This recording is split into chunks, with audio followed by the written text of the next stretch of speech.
اعوذ باللہ من الشیطان الرجیم بسم اللہ الرحمن الرحیم واعبدوا اللہ ولا تشرکوا به شیئا وبالوالدین احسانا وبذی القربى والیتامى والمساکین والجار ذی القربى والجار الجنب والصاحب بالجنب وابن السبیل وما ملکت ایمانکم ان اللہ لا يحب من کان مختالا فخورا۔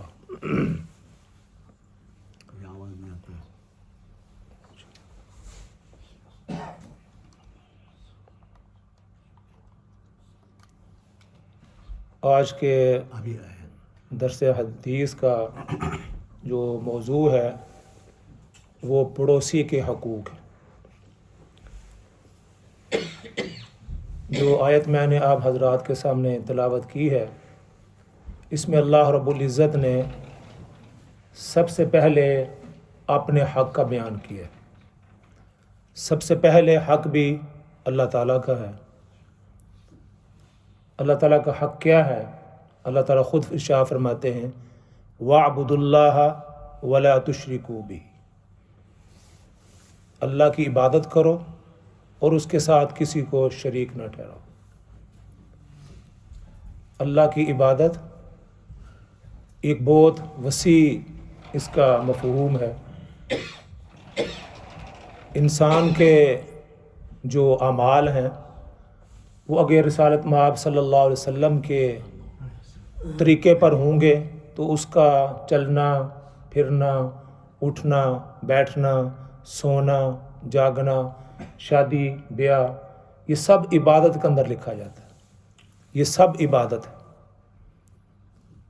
مین مفہوم اس کا جیسے نماز ہے، روزہ ہے، زکوٰۃ ہے، یہ تو ہر آدمی کو معلوم ہے، لیکن جو بھی اللہ کے حکم کے مطابق، جیسے جماعت والے ساتھی بھی کہتے ہیں، اللہ کے حکم اور نبی پاک صلی اللہ علیہ وسلم کے طریقے کے مطابق ہوگا تو وہ عبادت کے اندر لکھا جائے۔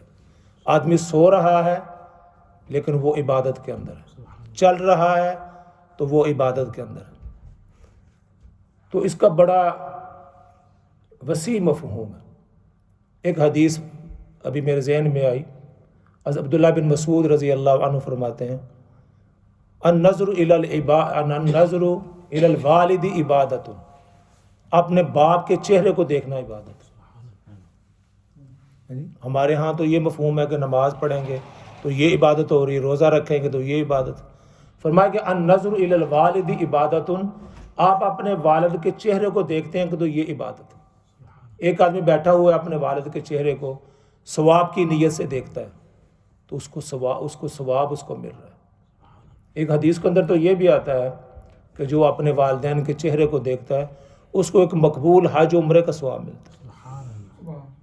کوئی آدمی جائے گا، حج کرے گا، پیسہ خرچ کرے گا، 10,000 پاؤنڈ خرچ کرے گا، اپنے والدین کے چہرے کو دیکھتا ہے اور اس نیت سے، ویسے تو آدمی بیٹھ رہا ہے لیکن جب انسان اپنی نیت کرتا ہے کہ مجھے یہ رسالت مآب صلی اللہ علیہ وسلم کا ارشاد ہے، جب اس کے مطابق دیکھے گا تو اس کو ثواب ملے۔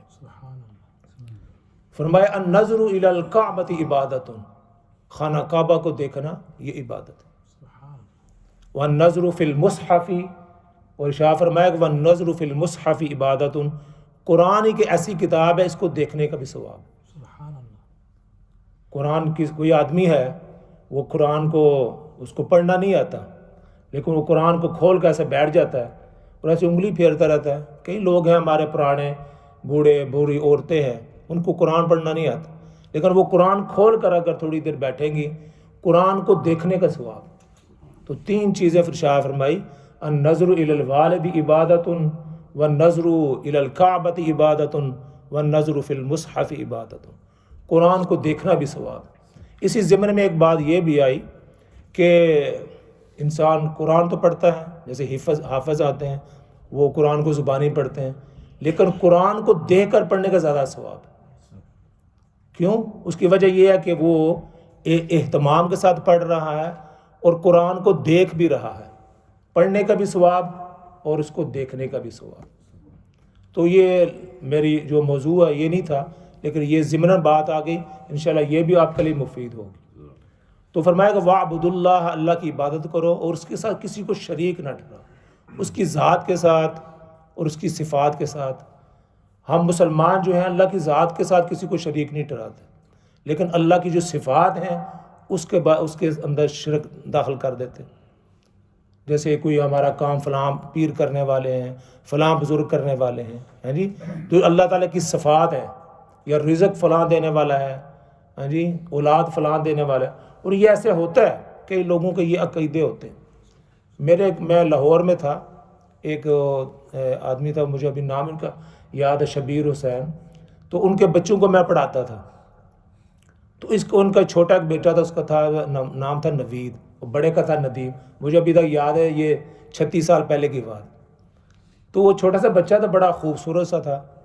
تو میں نے کہا کہ آپ کا بیٹا ماشاءاللہ یہ بڑا، کہتا ہے مولوی صاحب کو پتہ نہیں میں اس کو کہاں سے لیا ہے۔ میں نے کہا کہاں سے لی؟ کہتا میں فلاں دربار پر گیا تھا ایک دوست کے ساتھ، تو انہوں نے مجھے کہا کہ کچھ مانگ لو، آپ ادھر آئے ہوئے ہو۔ تو میرا جو دوسرا دوست تھا اس کو لے کر گیا تھا، تو اس نے کہا کہ تم کچھ مانگ لو یہ، تو پھر میں نے وہاں سے یہ مانگا تھا، یہ بچہ وہ ہے۔ تو میں ایسی ہوائی بات نہیں کر رہا ہوں، لوگوں کے یہ عقیدے ہوتے ہیں، لوگ سمجھتے ہیں کہ شاید ہم جائیں گے تو وہاں سے وہ بزرگوں کو عرض کریں گے تو وہ بزرگ جو ہے وہ ہمیں بیٹا عطا کر دیں۔ حضرت ابراہیم علیہ السلام 80 سال کے بوڑھے ہیں، اولاد نہیں، دعا کریں یا اللہ ربی حبلی من الصالحین، ہاں جی، یا اللہ مجھے بیٹا اولاد نیک اور صالح اولاد عطا فرما۔ تو اللہ رب العزت نے پھر ان کو بیٹا اسماعیل کی شکل میں عطا کی۔ نبی ہیں، اولو العزم پیغمبر ہیں، ہاں جی، لیکن اولاد نہیں ہے، ہاں جی، وہ خود نہیں لے سکتے، ان کو بھی اللہ کے سامنے ہاتھ پھیلانا پڑا۔ حضرت زکریا بھی اللہ کے نبی ہیں، اولاد نہیں، پھر اللہ رب العزت سے دعا کی۔ حضرت مریم کو دیکھا کہ ان کے پاس بے موسم پھل آتے ہیں، ان کی کفالت کرتے تھے، لمبا واقعہ ہے۔ جب ان کے پاس دیکھا کہ ان کے پاس پھل ہے، بے موسمی پھل آئے ہوئے ہیں، تو اس کو اللہ کہ حاضہ مریم یہ پھل تمہارے پاس کہاں سے آتے ہیں؟ کوئی لا کر دینے والا بھی نہیں ہے، موسم بھی نہیں ہے۔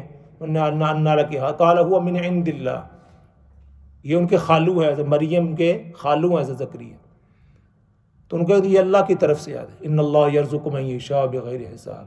ہنالک دعا زکریا ربہ قال رب هب لی من لدنک ذریۃ طیبہ۔ حضرت زکریا علیہ السلام اسی وقت وہیں کھڑے کھڑے دعا کی، پہلے بھی دعا کرتے ہوں گے، لیکن کوئی ایسا وقت ہوتا ہے کہ آدمی قبولیت کا وقت ہوتا ہے، زندگی میں دعا کرتے ہوں گے، یہ نہیں کہ وہ نہیں چاہتے ہوں کہ میرے اولاد نہ، لیکن وہ ایسا وقت تھا کہ اس وقت جب دعا کی تو اللہ نے فوراً قبول کر لی۔ وہ واقعہ بڑا عجیب ہے، آپ پڑھیں گے اگر یہ لمبی بات ہوتی ہے تو ہنالک دعا زکریا ربہ قال رب ہب لی من لدنک ذریۃ طیبۃ انک سمیع الدعاء۔ اب بوڑھے ہیں یہ بھی، اب وہ کہتے ہیں کہ یا اللہ، جب یہ اللہ نے کہا کہ ہاں میں تجھے بیٹا دوں، تو پھر خود ہی کہتے ہیں یا اللہ یہ کیسے ہوگا، میں تو بوڑھا ہوں، شادی کے اب اس قابل نہیں ہوں کہ اولاد ہو، میری بیوی بھی بانجھ ہے، وہ بچے بھی نہیں جان سکتی۔ اللہ رب نے کہا کہ اسی طرح ہوگا، اسی سے ہوگا۔ جب سارے چیزیں ختم ہو جاتی ہیں، وہاں اللہ تعالیٰ کے نظام، اللہ تعالیٰ کی قدرت وہاں سے شروع ہوتی ہے۔ تو بانجھ بیوی سے اللہ رب العزت نے بیٹا عطا فرمایا، اور اللہ رب العزت یہ واحد بیٹے ہیں اور یہ بندے ہیں جن کا نام بھی اللہ نے خود رکھا، اسمہ یحییٰ۔ یحییٰ نام جو ہے یہ اللہ رب العزت نے رکھا۔ ہم آپ کو بیٹے کی خوشخبری سناتے ہیں، اور بیٹے کا نام بھی کیا ہوگا؟ یحییٰ نام ہوگا۔ اللہ نے جو نام تجویز کیا ہے وہ یحییٰ اللہ کو پسند ہے، تو اللہ رب العزت نے فرمایا کہ بیٹا تو ہوگا اور اس کا نام ہوگا۔ اب حضرت زکریا کہتے ہیں کہ یا اللہ وہ ہمیں کیسے پتہ چلے گا کہ اب میرے ہاں بیٹا ہونے والا ہے؟ فرمایا تم 3 دن تک لوگوں سے بات نہیں کر سکو گے، زبان بندی ہو جائے گی، ذکر و اذکار کر سکو گے لیکن کسی سے بات نہیں کر سکو گے۔ جیسے انسان کے منہ کے اندر زبان ہوتی ہے، لیکن بعض آدمی جیسے گنگے لوگ ہیں وہ بات نہیں کر سکتے، لیکن فرمایا کہ یہ تمہیں تکلیف نہیں ہوگی، ذکر و اذکار کر سکو گے لیکن کسی سے بات نہیں کر سکو گے، لیکن اشارے سے بات کرو گے، پانی چاہیے، روٹی چاہیے، ہے جی۔ تو حضرت زکریا علیہ السلام 3 دن تک کسی سے بات نہیں کر سکتے۔ تو یہ فرمایا کہ جب یہ ایسی بات کفیت ہو جائے تو تم سمجھنا کہ حمل ٹھہر گیا اور بچہ ہونے والا۔ لمبی بات دوسری طرف چلی گئی۔ تو اللہ رب العزت ہی دینے والے ہیں، بیٹے بھی وہ دینے والے ہیں، بیٹیاں بھی وہی دینے ہیں۔ یہب لمن یشاء اناثا و یہب لمن یشاء الذکور، جس کو چاہتا ہے بیٹے دیتا ہے، جس کو چاہتا ہے بیٹیاں دیتا ہے۔ ویجعل من یشاء عقیما، بے شمار لوگ ہیں جس کو بانجھ رکھتا ہے، جی کسی کو بیٹے بھی دیتا ہے اور بیٹیاں بھی دیتا ہے۔ تو اللہ کی بات یہاں سے شروع ہوئی تھی کہ مسلمان اللہ کی ذات کے ساتھ شریک نہیں کرتے، جس طرح عیسائی کرتے ہیں۔ عیسائی کہتے ہیں 3 خدا ہیں، مسلمان کوئی نہیں کہتا کہ 3 خدا ہیں، وہ کہتا ہے ایک ہی خدا ہے۔ لیکن اللہ کی جو صفات ہیں ان کے ساتھ وہ شرک کرنا شروع کر دیتے ہیں کہ ہمیں یہ فلان چیز فلاں نے دی۔ تو موضوع یہ تھا کہ پڑوسی کے حقوق۔ اس آیت کے اندر اللہ رب العزت نے سب سے پہلے اپنا حق بیان کیا اور اس کے بعد فرمایا کہ وبالوالدین احسانا، اور اس کے بعد یہ کہ اپنے والدین کے ساتھ اچھا سلوک۔ دوسرے نمبر پر والدین کو رکھا، سب سے پہلے اپنے بارے میں کہا اور دوسرے بارے والدین کے بارے میں کہا، اور تیسرا فرمایا بذی القربیٰ، جو آپ کے قریبی رشتہ دار ہیں ان کے حقوق کا اپنے خیال رکھیں، والیتامیٰ، اور یتامہ ہیں جو یتیم لوگ ہیں، بچے ہیں، ان کا آپ خیال رکھیں، والمساکین، اور اسی طرح مساکین جو غریب لوگ ہیں ان کے حقوق کا آپ خیال رکھیں۔ اب آگے جب پڑوسی کی باری آئی تو 3 قسم کے پڑوسیوں کا ذکر کیا۔ فرمایا والجار ذی القربیٰ، ایسے پڑوسی، آپ کا پڑوسی بھی ہے اور آپ کا رشتہ دار بھی ہے۔ ایک پڑوسی ہے آپ کے ساتھ رہتا ہے اور وہ پڑوسی بھی ہے اور آپ کا رشتہ دار بھی ہے، اس کا دوہرا حق ہو جاتا ہے، بحیثیت پڑوسی کے اور بحیثیت قربا کے، کیونکہ وبذی القربیٰ پہلے ہی شاہ فرما دیا کہ آپ نے جو قرابرداد والے ہیں، آپ کے رشتہ دار ہیں، آپ کے چچا، ماموں، خالو، پھپھیاں جو بھی ہیں، ان کے حقوق کا بھی آپ نے خیال رکھیں۔ اور فرمایا کہ والجار ذی القربیٰ والجار الجنبی، یہ بڑی اچھی بات ہے، یہ عجیب بات فرمائی کہ جو اجنبی پڑوسی ہے اس کا بھی خیال رکھیں۔ اجنبی سے مراد ہے کہ وہ آپ کا رشتہ دار نہیں ہے، ہم جو جاننے والا یا قریبی رشتہ دار ہوتا ہے پڑوسی ہے، اس کے گھر میں تو کچھ نہ کچھ کھانے کے لیے بھیج دیتے ہیں، لیکن جو دوسرا ہوتا ہے اس پر اعتراض کرتے ہیں۔ اللہ رب نے اس کا خاص طور پر ذکر فرمایا کہ اجنبی جو آپ کا پڑوسی ہے آپ نے اس کے حقوق کا بھی خیال رکھنا، اور تیسرا پڑوسی اس کا بھی ذکر فرمایا۔ تیسرا پڑوسی کون ہے؟ یہ بھی آپ کے لیے بڑی فرمایا کہ والصاحب بالجنب، تیسرا پڑوسی وہ ہے جو تھوڑی دیر کے لیے آپ کے پاس بیٹھا، تھوڑی دیر کا پڑوسی کو ہے، ہم تھوڑی دیر کا پڑوسی۔ اب ان کا آپس میں ہمیں اپنے جو قریبی جو ہم تھوڑی دیر کے پڑوسی ہیں، ہمیں بھی ایک دوسرے کا خیال رکھیں۔ وہ کس طرح ہو سکتا ہے کہ آپ جگہ کھلی کر کے بیٹھیں، جی اس کی راحت کا خیال کریں، اور اسی طرح فرمایا کہ بس کے اندر جو بیٹھنے والا ہے تھوڑی دیر کا پڑوسی ہے، اس کے حقوق کا آپ کا خیال رکھیں۔ اگر وہ سگریٹ کو اس کو تکلیف ہے اس کے سامنے وہ نہ پئیں، اور کوئی ایسی حرکت جس سے اس کو تکلیف پہنچتی ہو اس سے احتراز کریں۔ جہاز کے اندر آدمی بیٹھتا ہے، وہاں لوگ لڑائیاں کر رہے ہوتے ہیں، تو اس پڑوسی کا بھی اللہ رب العزت نے خاص طور پر ذکر فرمایا کہ والصاحب بالجنب، جو تھوڑی دیر کے لیے آپ کا پاس بیٹھا ہے وہ بھی آپ کے حسن سلوک کا حقدار ہے، اس کا بھی آپ نے خیال رکھنا ہے۔ اس کی طرف بہت کم لوگوں کی توجہ ہوتی۔ رسول اللہ صلی اللہ علیہ وسلم کی ایک حدیث ہے، ابو ہریرہ رضی اللہ عنہ اس کے راوی ہیں، یہ مسلم شریف کے اندر ہے۔ آپ صلی اللہ علیہ وسلم، یہ تو قرآن نے ذکر کیا، رسول اللہ صلی اللہ علیہ وسلم نے بھی پڑوسیوں کا ذکر فرمایا۔ ابو ہریرہ رحمتے ہیں رسول اللہ صلی اللہ علیہ وسلم فرمایا، جو آدمی روز قیامت پر ایمان رکھتا ہے اور یقین رکھتا ہے، اس کو چاہیے کہ وہ اپنے پڑوسی کے ساتھ اچھا معاملہ کرے، جی اس کے آرام کا خیال رکھے۔ آج کل جو مسائل ہیں وہ یہ ہیں کہ گاڑی غلط پارک نہ کریں، اس کے ڈرائیوے کے باہر سامنے گاڑی کھڑی نہ کر دیں، ہاں جی، جس سے اس کو تکلیف ہو، ہاں جی۔ آدمی بعض وقت کہتا ہے کہ نہیں میں نے تھوڑی دیر پار کی ہے، ہو سکتا ہے جب آپ نے کہ اسی وقت اس نے جانا، اکثر یہ ہوتا ہے کہ وہ کہتا ہے میں نے 2 منٹ کے لیے کی ہے، لیکن اسی وقت وہ آدمی نکل رہا ہوتا ہے، تو یہ آپ نے اس کو تکلیف پہنچائی، یہ آپ کو اس کی پوچھ ہوگی، لیکن اس کا خیال نہیں رکھتے۔ تو جو اپنے پڑوسی ہے فرمایا اس کا خیال رکھو۔ دوسری بات یہ فرمائی جب وہ کچھ آپ سے مانگے تو اس کو دو۔ کوئی پڑوسی آپ کا آ کر کوئی آپ کے پاس آ کر چیز مانگتا ہے، کوئی کٹر مانگتا ہے، کوئی گھر کوئی استعمال کے لیے چیز مانگتا ہے، کوئی برتن مانگتا ہے، کوئی آ کر چیئر مانگتا ہے، کوئی چیز بھی آپ سے مانگتا ہے، تو آپ اس سے پھر جب مانگنے کے لیے آیا تو اس کو انکار نہ کریں۔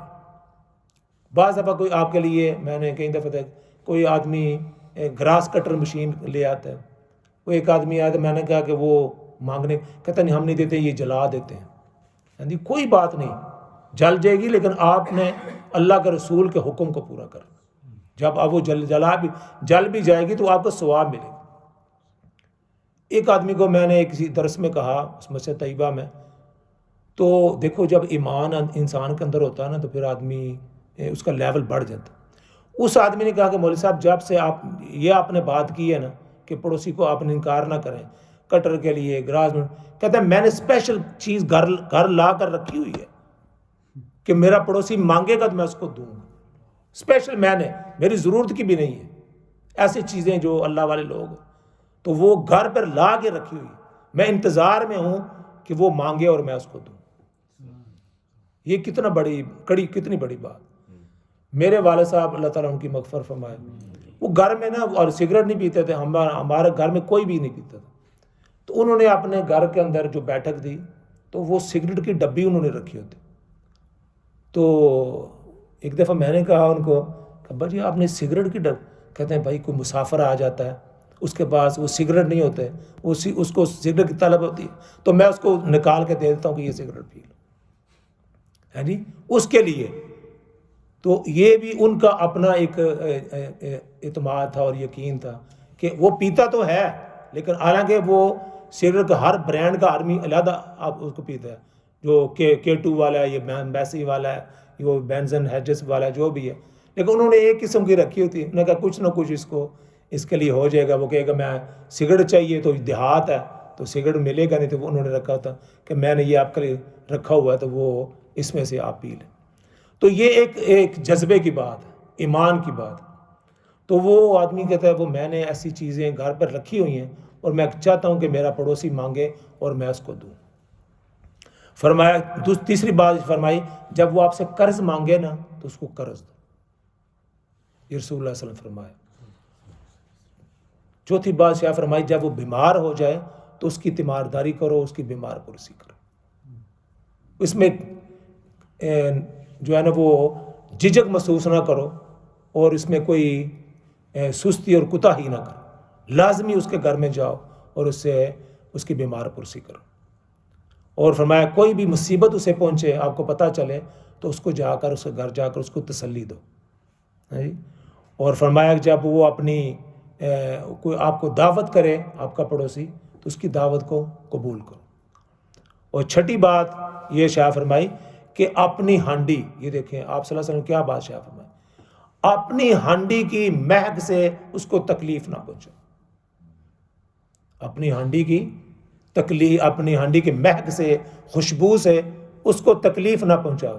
اس کا مطلب یہ ہے کہ آپ کا پڑوسی اس قابل نہیں ہے کہ وہ اچھی کوئی چیز پکا سکے، گوشت بنا سکے یا کوئی اور چیز نہ بنا سکے، اس کو مہک جائے گی، اس کے بچوں کے فلاں گھر ان کے گھر کے اندر یہ پک، تو اس کی تکلیف کو دور کرنے کا کیا طریقہ ہے کہ اس میں سے آپ لازماً اس کے گھر کے اندر کوئی چیز پہنچاؤ، اپنی ہانڈی میں سے لازماً ایک رکابی پلیٹ میں ڈال کر ان کے گھر جا کر پہنچاؤ لازمی طور پر۔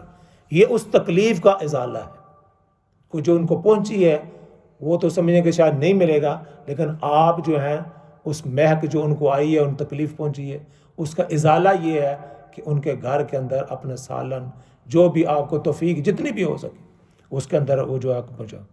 اور آخری بات آپ صلی اللہ علیہ وسلم نے یہ فرمائی کہ اپنی عمارت کو، یہاں تو تھوڑا اور مسئلہ ہے، یہاں کوئی بلڈنگ کی ریگولیشن ہے وہ پوچھنا پڑتا ہے. ہمارے ملکوں میں لوگ جو ہیں نا وہ بلڈنگیں بہت اونچی کر دیتے ہیں، اس سے ان کی ہوا، ان کی روشنی وہ سب ختم ہو جاتی.